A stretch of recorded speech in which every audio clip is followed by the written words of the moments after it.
ছয়, আট, 10 এর গাণিতিক গড় 7, 9 এবং কোনো সংখ্যার গাণিতিক গড়ের সমান। তাহলে এখানে কয়টা সংখ্যার গাণিতিক গড় দেওয়া আছে? 3টা সংখ্যার। তাহলে 3টা সংখ্যা কি? 6, 8, 10। তাহলে 6, 8 আর 10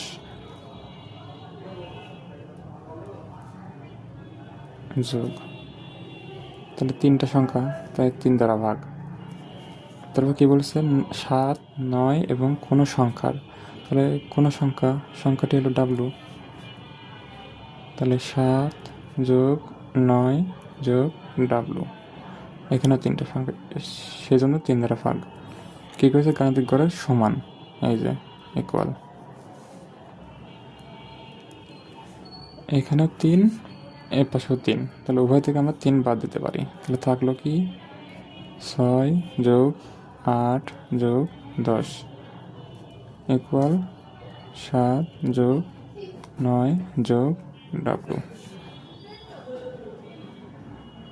তাহলে 6 আর 8 14, 14 আর 10 24 ইকুয়াল 7 আর 9 16 ডাব্লু।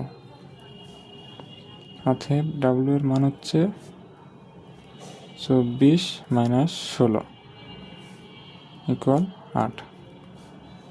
সুতরাং কোনো সংখ্যার মানটি হলো 8। এটা উত্তর।